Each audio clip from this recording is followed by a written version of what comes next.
and welcome to the very first episode of How to Be a Personal Trainer. My name is Mitch Rothbart. I've been a personal trainer for over 15 years to hundreds of people of all shapes, sizes, goals, ages, and I've learned a few things along the way. Among those are what's actually important in being a good personal trainer, and it's not necessarily what you may think. Crucially, it's probably not what you've read or even heard. The purpose of this video series is to teach people who want to be personal trainers what really matters. And yes, after doing this for so long, I have thoughts, but they're more than just thoughts, they're realizations. I started out making the same mistakes I see people making today, and it's not necessarily their fault at first. In many cases, it's the way they were taught, and it's what they see. Even trainers who've been around for a while still stick with these old methods that don't work. I've learned to fix, or should I say, improve upon a lot of these mistakes.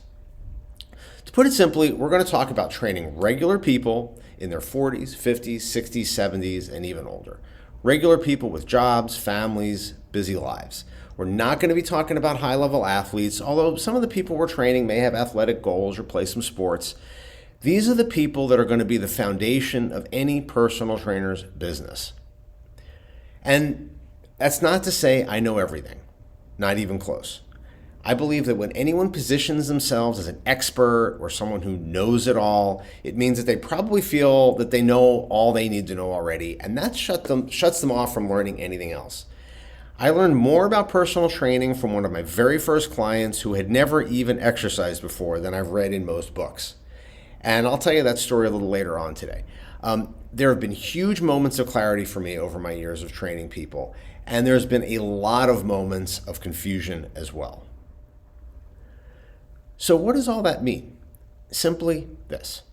Being a personal trainer can be incredibly fulfilling. I've met so many people that I consider friends through personal training.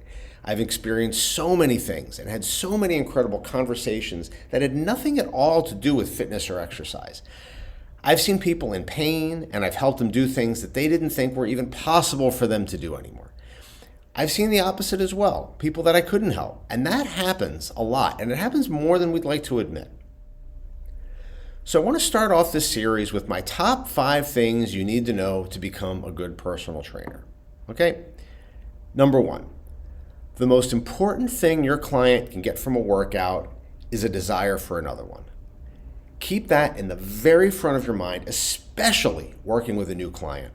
I've heard way too many stories about a trainer putting a new client through some crazy workout for their first time and how sore and miserable that client felt for days afterwards. If a client is too sore to come back for their next workout, or even more importantly, they're too sore to want to come back, or they think that it's always going to be like that, they are not going to be a client for very long. And that means you're not going to be able to help them. And it also probably means, worst of all, that they now think fitness is just not for them. It's too hard. That's a tragedy. I've had clients whose first workout was 15 minutes long. That's it. Their next workout was 18 minutes. Their next one was 20 minutes. And within a month, they're doing their full workouts. They're feeling great. What would have happened to them if I had made them do a full workout that first time? I never would have seen them again. The things I like to hear the most are when a client tells me that they've never stuck with an exercise program more than a few months, and yet they've been with me for years. Number 2, you need to understand basic posture, movement, and programming. Everything starts here, especially for clients with pain. They've got to move well, and you need to understand the connections that occur within the body that lead to imbalances, compensations, and pain. And you need to understand how to identify that and program for it, so your programming is appropriate and helpful, and most importantly, won't further hurt your client. Number 3, understanding basic posture, movement, and programming isn't all that hard, despite what some trainers and many in the fitness industry want you to believe. Now, this may be a little different if you're working with high-level athletes, but let's face it, you're probably not going to be. And it's also not as different as you may believe. Number 4, you are a freak. Why do people want to be a personal trainer? Because they love to exercise. It makes them feel great. It's one of their favorite things to do. You know who doesn't feel that way? Just about everyone else. The vast majority of people exercise because they think they have to for one reason or another. And that's okay. It's reality. Your job is to make the time they spend exercising with you enjoyable and comfortable. Remember that the most important thing a client can get from a workout is a desire for another one. What makes us desire another one is likely to be very different than your client's reason. And that leads us to number 5. Personal training is just as much psychology as it is physical fitness. There's an old saying, no one knows how much you know until they know how much you care. You can know all the fitness things, everything, and it doesn't matter even a little bit unless you can relate to them, unless you understand what really matters to them and why. In this podcast, we're going to talk about all of those things.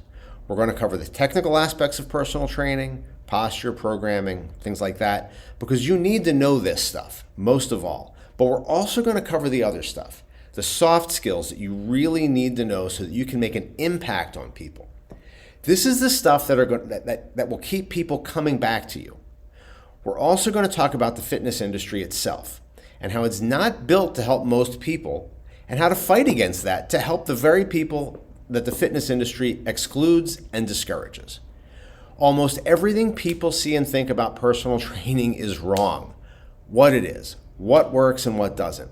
I don't think I've ever seen a positive portrayal of a personal trainer on TV or in the movies. People think we just yell at people and tell them to go faster. No. Does any personal trainer you've ever seen on TV make you want another workout? Not really. And we're going to get to a lot into that in some up and coming episodes.